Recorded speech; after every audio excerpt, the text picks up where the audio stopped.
एक पीढ़ी आती है, दूसरी पीढ़ी जाती है, तीसरी आती है, चौथी जाती है। ये पीढ़ी दर पीढ़ी चलने वाली चीज है। आज आप सब लोग पहले बैच के छात्र छात्राएं हैं, अगले साल दूसरे बैच के छात्र छात्राएं आएंगे, फिर ये धीरे धीरे 5 साल के अंदर अपना पूरा शक्ल ये मेडिकल कॉलेज ले चुका होगा। और उसके बाद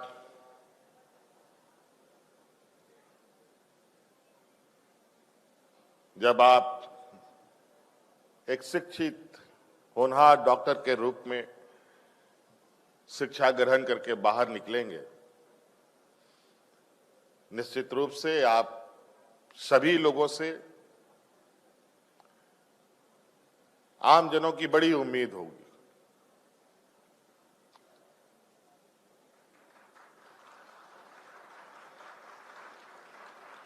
वैसे लोग डॉक्टर को धरती का दूसरा भगवान भी बोलते हैं, और हम आशा उम्मीद करते हैं कि आप सब लोग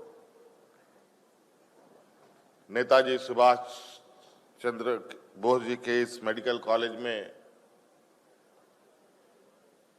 अपनी भविष्य को बेहतर तरीके से तराशेंगे। एएनएम, जीएनएम की भी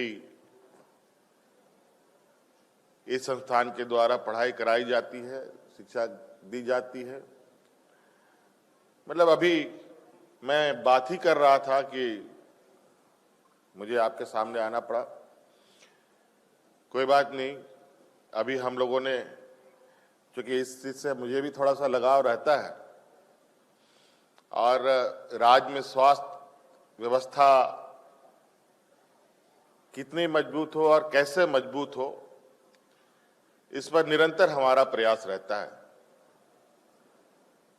बल्कि अभी हम लोग रांची से यहां आते हुए भी स्वास्थ्य के क्षेत्र में किस दिशा में कैसे कैसी चीजें हो रही है, ये हम लोग बातें करते हुए भी आ रहे थे।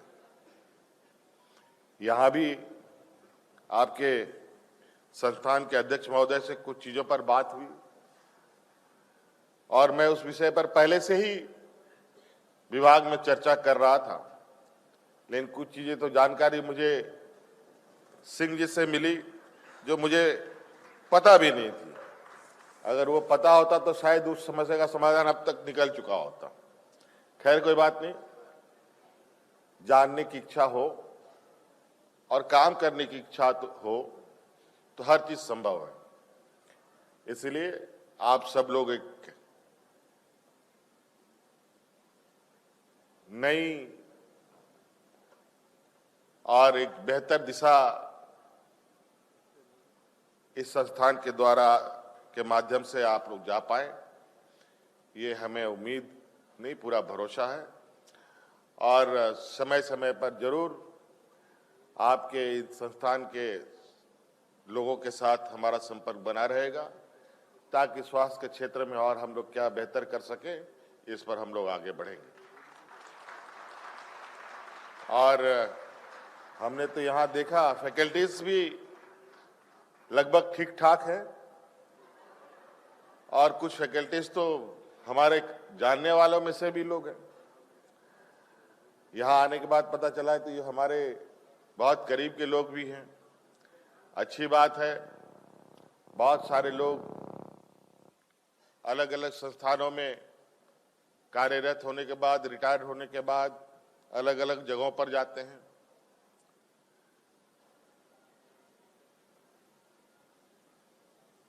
अगर ऐसी संस्थानें अगर हमारे राज्य में हो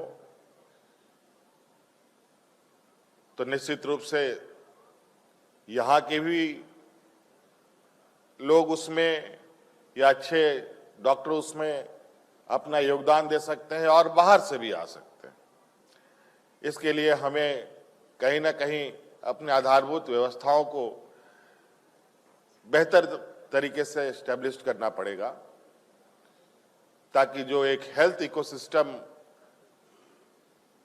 अग्रणी राज्यों में स्थापित है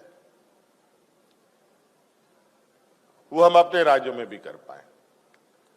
आज धीरे धीरे आपको मालूम होगा कि यहाँ पर 10-11 मेडिकल कॉलेजेस लगभग स्थापित हो चुके हैं। 200 से अधिक नर्सिंग कॉलेजेस हैं यहाँ पर।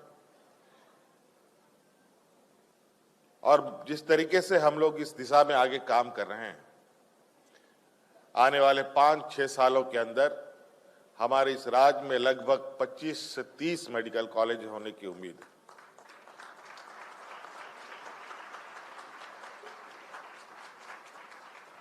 और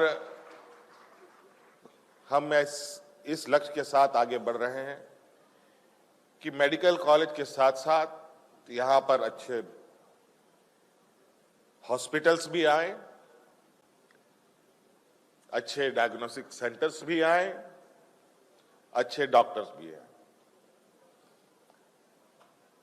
हमारे राज्य का कई सारे मायने में आज हम कई चुनौतियों के साथ आगे बढ़ रहे हैं, लेकिन चुनौती है तभी काम करने में थोड़ा मजा भी आता है। मेरा ये मानना है आज, इसलिए आज सरायकेला जैसे जिले में एक इतना भावी मेडिकल कॉलेज और यहाँ हजारों की संख्या में बच्चों का शिक्षा ग्रहण करना, सिर्फ शिक्षा ही नहीं बल्कि इसके इर्द गिर्द एक ऐसा वातावरण भी फैलने लगता है जहां एक पढ़ाई का माहौल बनने लगता है।